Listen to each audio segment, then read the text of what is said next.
राज्य निर्वाचन आयोग उत्तर प्रदेश द्वारा जो निर्देश दिए गए हैं, उन्हीं निर्देशों के अनुपालन में हम देखेंगे कि क्या क्या यहाँ पर मतदान अधिकारी प्रथम, मतदान अधिकारी द्वितीय, मतदान अधिकारी तृतीय के कार्य हैं, कैसे हम उनके कार्यों का बंटवारा करते हैं।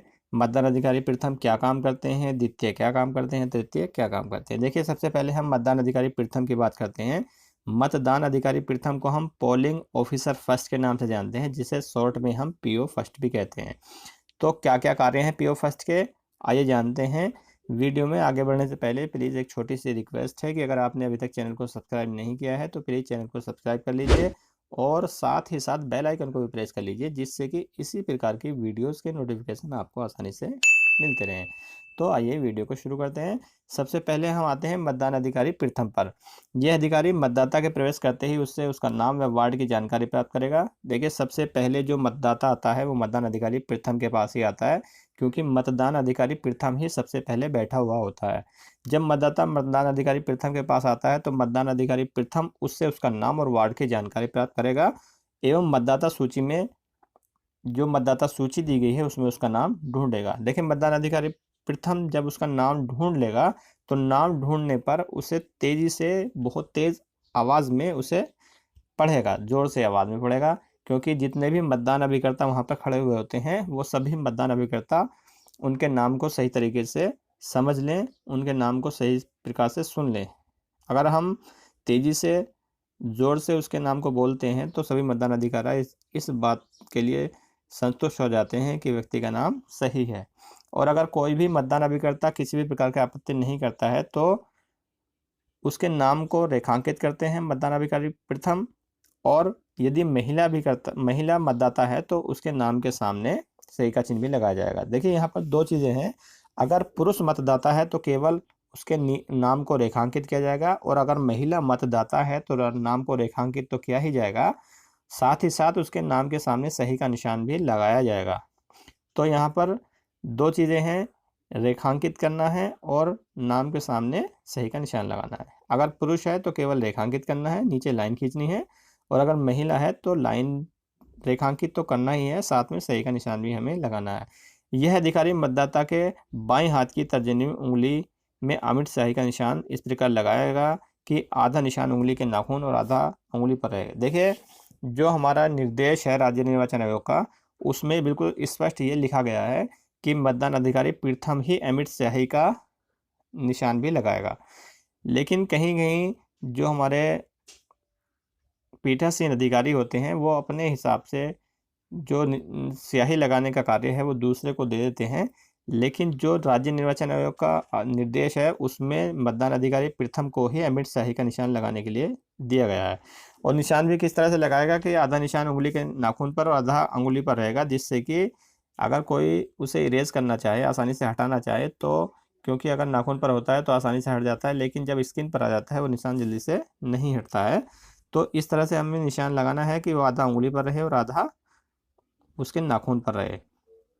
अब इतना कार्य करने के बाद जब मतदान अधिकारी प्रथम ये कार्य कर लेगा तो फिर मतदाता को मतदान अधिकारी द्वितीय के पास भेजा जाएगा। अब मतदान अधिकारी द्वितीय का क्या कार्य है, यानी कि पीओ सेकंड का क्या काम है, यहाँ पर हम देखते हैं। यह अधिकारी मतदाता को 2 मतपत्र अर्थात एक सदस्य ग्राम पंचायत पद हेतु और दूसरा ग्राम प्रधान पद हेतु देगा। यहाँ पर मतदान अधिकारी द्वितीय जो है 2 मतपत्र देंगे। वो किस किस के होंगे, एक तो जो ग्राम का वार्ड मेंबर है, वार्ड मेंबर का कौन से कलर का होगा, वो सफ़ेद रंग का होगा, और दूसरा जो है वो ग्राम पंचायत प्रधान पद के लिए दिया जाएगा जो हरे रंग का होगा। जो वार्ड मेंबर वाला होगा वो सफ़ेद रंग का होगा, और जो प्रधान पद हेतु होगा वो हरे रंग का होगा, वो उन्हें देगा। इस अधिकारी को यह सावधानी रखनी होगी कि मतदाता को ग्राम पंचायत सदस्य हेतु उसी वार्ड से संबंधित मतपत्र दिया जाए। देखिए, यहाँ पर यह ध्यान देने वाली बात है कि अगर ग्राम मतदाता जो है ग्राम पंचायत सदस्य के उसी वार्ड का होना चाहिए जिससे उसी से संबंधित मतपत्र दिया जाएगा। जिस वार्ड की मतदाता सूची में उसका नाम अंकित है, कार्य निष्पादन में सुविधा एवं सुगमता के लिए मतदान अधिकारी द्वितीय को चाहिए कि वे कागज के चौकोर टुकड़ों पर वार्डों के क्रमांक लिखकर उन्हें क्रमवार अपनी मेज पर चिपका लें तथा संबंधित वार्ड से मतपत्रों की गड्डियों को उन्हीं के ऊपर रखें। क्योंकि वार्ड अलग अलग होते हैं, तो वार्डों के अनुसार मतपत्र को रख लें और उन्हीं के अनुसार जो जिसका वार्ड है उसको वो दे दें। संबंधित मतपत्रों की गड्डियों को उन्हीं के ऊपर रख लें। ऐसा करने से सही वार्डों का मतपत्र जारी करने में चूक या त्रुटि की संभावना नहीं रहेगी।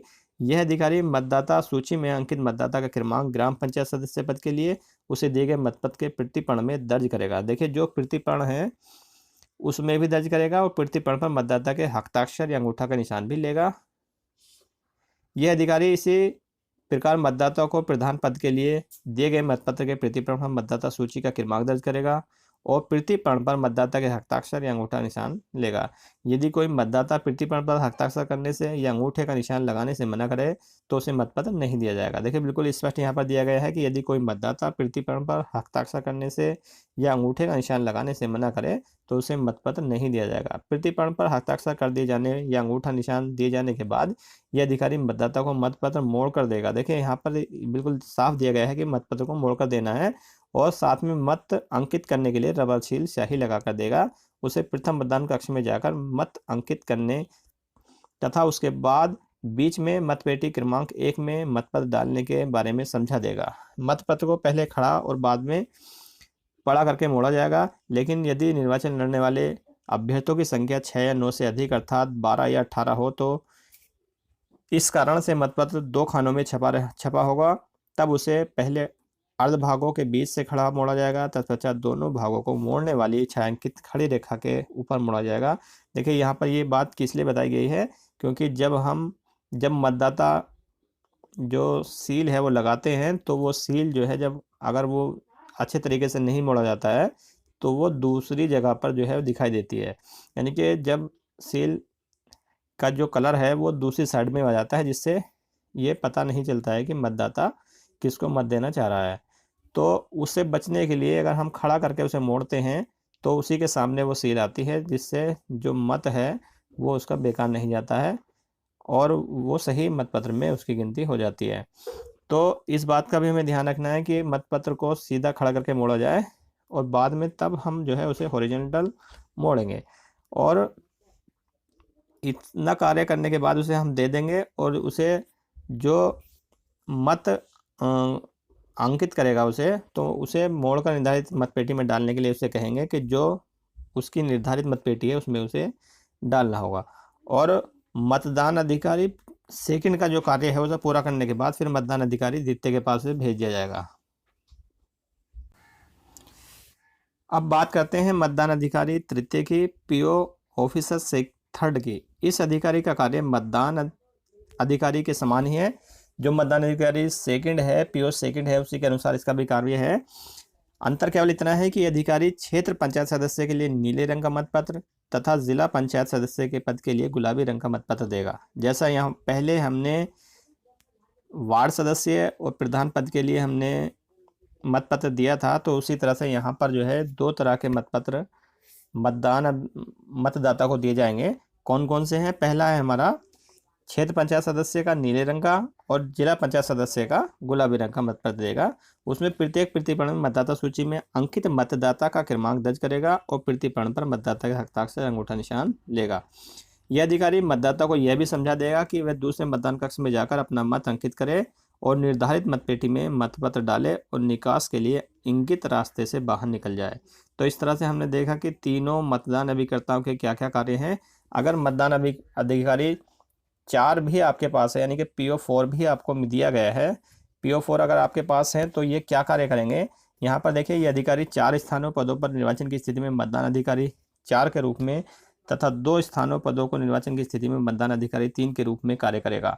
इस अधिकारी का कर्तव्य उक्त मतदान अधिकारी की तुलना में अपेक्षाकृत आसान है। इसे बीच में रखी मतपेटी पर सतत निगाह रखनी है और यह देखना है कि मत अंकित करने के पश्चात मतपेटी में ही डालें। यह अधिकारी बीच बीच में पुशर, लोहे, लकड़ी, प्लास्टिक की पट्टिका के द्वारा मतपेटी में डाले गए मतों को अंदर भी धकेलता रहेगा। देखिए, ये जो जैसा कि स्केल होता है उस तरह का एक छोटा सा स्केल ही के टाइप का एक लोहे का, लकड़ी का, प्लास्टिक की एक पट्टिका होती है, जिससे जो है मतपेटी जो होती है उसके अंदर को जो मतपत्र बाहर की तरफ या फिर ऊपर की तरफ आ जाते हैं उन्हें नीचे की ओर धकेलता रहता है, जिससे कि मतपेटी वो भरी हुई न दिखाई दे। साथ ही साथ ये अधिकारी मतदाता को मतदान कक्ष की ओर भेजने, मतपेटी में मतपत्र डालने और मतदान के पश्चात शीघ्रता से बाहर निकलने में उनकी सहायता करेगा। तो इस तरह से हमने देखा कि मतदान अधिकारी प्रथम, द्वितीय, तृतीय और चतुर्थ के क्या क्या कार्य हैं। इसमें यहाँ पर एक नोट भी दिया गया है। देखिए नोट में क्या दिया गया है, एक ही बूथ पर सदस्य क्षेत्र पंचायत या सदस्य जिला पंचायत के 2 या अधिक वार्डों के सम्मिलित होने की दिशा में मतदाता को सावधानीपूर्वक संबंधित वार्ड का ही मतपत्र दिया जाए। तो ये भी यहाँ पर स्पष्ट है। अब आपने देखा कि यहाँ पर हमने पीओ फर्स्ट के क्या कार्य हैं, पीओ सेकंड के क्या कार्य हैं, पीओ थर्ड के क्या कार्य हैं, पीओ 4 के क्या कार्य हैं, इस पर हमने विस्तृत चर्चा यहाँ पर की है। अगर इससे संबंधित कोई भी आपका प्रश्न है तो आप कमेंट बॉक्स में ज़रूर लिखें। अगर आपको वीडियो अच्छा लगा हो तो प्लीज़ वीडियो को लाइक कीजिए और चैनल को सब्सक्राइब कर लीजिए। वीडियो देखने के लिए बहुत बहुत धन्यवाद।